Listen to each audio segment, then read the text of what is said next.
Minisita Musasizi nagira ngo bonka barukweri hangombiye barira bakashaba President Museveni kuba yemerize hebyo kutungura endembo ahabo kubana bitaha munongo mu ntasya yihanga. Tayari mutasya yona sana kuleta kasitaha muyonjero memba wa parliament ndijo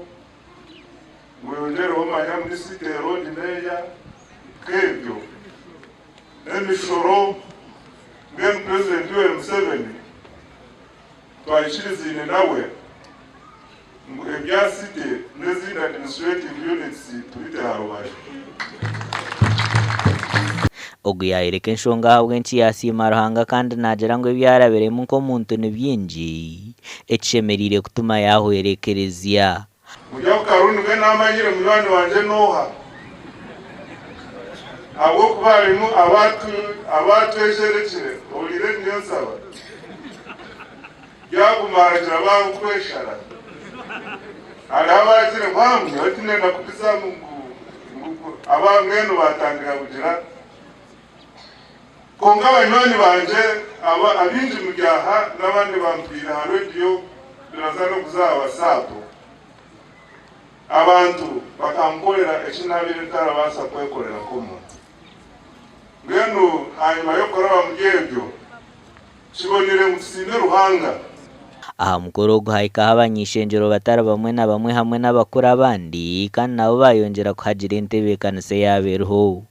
bienakire a diaspora esete nikora makunyasha mukasha tubaje muri bicyo mu kwitahasha mwe mureke njururize zabata taita zezo zile ilizo bajesuke so ni twashawatse muri kushamira ahantu hararebekaje kugira ngo tuhe example y'abana bari kukurira muri Kristo kugira ngo nabo bamanye echo cy'amanyisa naye nasimisa